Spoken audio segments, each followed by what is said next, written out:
ये क्रोध गुस्सा क्यों क्या है और क्यों आता है?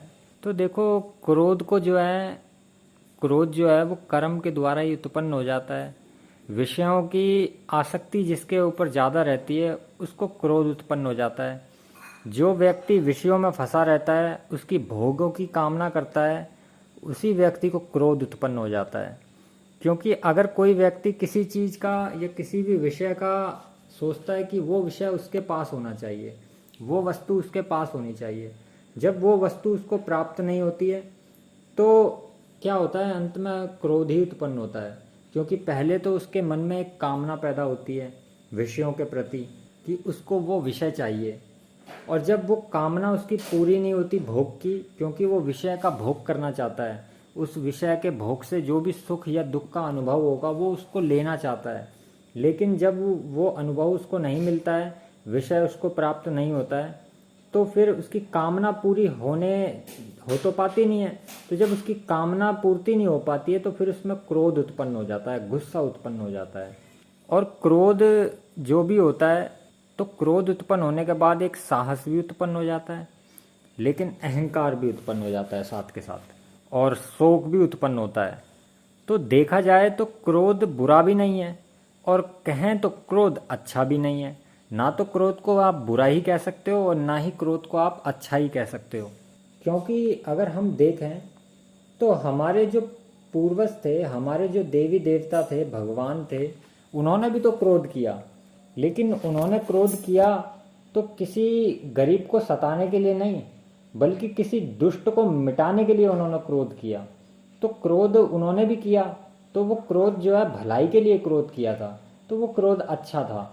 लेकिन लोग जो हैं गरीबों को दबाने के लिए क्रोध करते हैं, तो वो तो क्रोध बेकार है।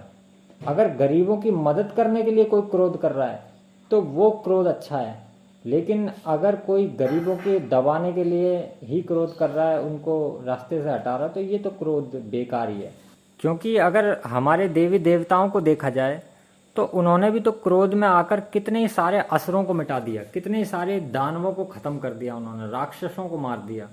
तो उनका क्रोध जो था जग की भलाई के लिए था, तो वो क्रोध अच्छा बन गया। लेकिन लोग जो हैं अच्छा क्रोध नहीं कर रहे हैं, लोग जो हैं छोटी छोटी बातों पे क्रोध कर रहे हैं। किसी से कांच की कटोरी क्या गिर के टूट गई, उस पे क्रोध कर रहे हैं। अरे आपके क्रोध करने से वो टूटी हुई कटोरी जो है वो वापस से जुड़ नहीं जाएगी।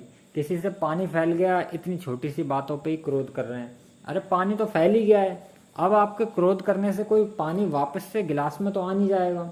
तो बेफजूल का क्रोध कर रहे हैं। तो उस बेफजूल के क्रोध करने से आखिरकार उत्पन्न क्या हो रहा है? अपने ही शरीर में, अपने ही मन में, अंतःकरण में दुख प्रकट कर रहे हैं, अपने ही आपको पीड़ा दे रहे हैं। जब क्रोध करते हैं तो हमारा शरीर एकदम से गर्मा सा जाता है, हमारे शरीर के अंदर काफ़ी सारे रोग उत्पन्न होने लगते हैं, शोक चिंता उत्पन्न होने लगती है। ये सब जो है नरक का द्वार है, अधम बताया गया है क्रोध को। तो क्रोध को करना नहीं चाहिए, क्रोध तो बेकार की चीज़ है, क्रोध नहीं करना चाहिए जहाँ तक। और सदपुरुष जो होता है वो हमेशा शांत ही रहता है, अंदर से भीतर से हमेशा शांत बना रहता है। आवश्यकता पड़ती है तो वो क्रोध भी करता है, लेकिन भीतर से तो वो फिर भी शांत ही रहता है, उसका अंतःकरण में एक शांति सी बनी रहती है। बाहर उसको क्रोध दिखाएगा उन लोगों को, लेकिन अंतःकरण में वो शांत बना हुआ है। ये तो सत्पुरुष, विद्वान पुरुष के लक्षण है। और जो मनुष्य अपनी इंद्रियों पर विजय प्राप्त करना चाहता है, तो सबसे पहले तो उसको क्रोध के ऊपर भी विजय प्राप्त करनी होगी।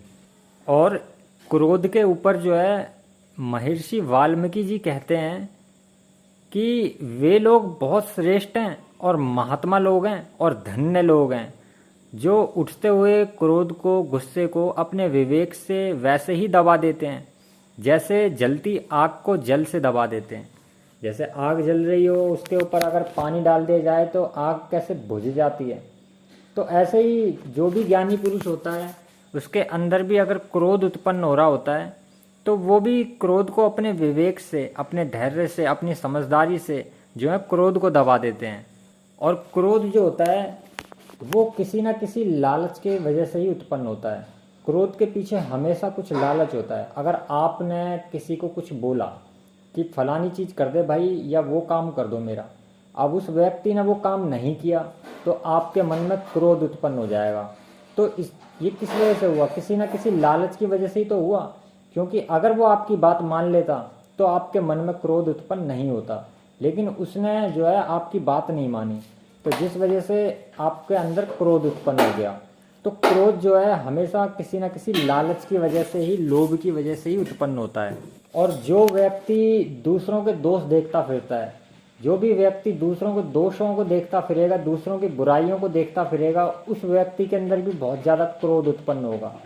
क्योंकि दूसरे को अगर बुराइयों को देखोगे तो क्रोध उत्पन्न होगा। कोई गलत काम कर रहा है तो गुस्सा उत्पन्न हो जाएगा, मन के अंदर क्रोध उत्पन्न हो जाएगा। काफ़ी लोग तो ऐसे होते हैं कि वो बर्दाश्त ही नहीं कर पाते और वो तो मौके पे ही चौका मार देते हैं और लड़ बैठते हैं। लेकिन काफ़ी लोग थोड़े समझदार से होते हैं तो वो क्रोध तो उत्पन्न कर लेते हैं मन के अंदर, लेकिन कुछ करते नहीं है भौतिक की जगत में, मगर तब भी क्रोध तो उत्पन्न किया उन्होंने। तो अगर जो भी व्यक्ति अपने मन में से लालच का भाव, लोभ, मोह ये सब छोड़ देगा, त्याग देगा, तो उसको क्रोध भी उत्पन्न नहीं होगा। और जो व्यक्ति दूसरों के दोषों को देखना छोड़ देगा कि दूसरों में कैसे दोष भरे हुए हैं, गुण भरे हुए हैं, कैसा बंदा है, वो अच्छा है या बेकार है, तो ऐसे बंदों के मन में फिर क्रोध उत्पन्न ही नहीं होगा।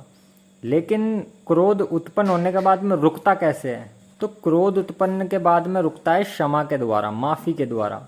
अगर कोई व्यक्ति किसी से माफ़ी मांग ले, क्रोधी व्यक्ति से, तो वो उसको माफ़ कर ही देता है, और नहीं भी करता तो उसका क्रोध जो है थोड़ा सा तो कम हो ही जाता है। बेशक से वो माफ़ नहीं करता, मगर जैसे थोड़ी देर पहले वो ज़्यादा उफन रहा था, मारने को चढ़ रहा था, मगर माफ़ी मांगने के बाद में थोड़ी बहुत नरमी आ जाती है।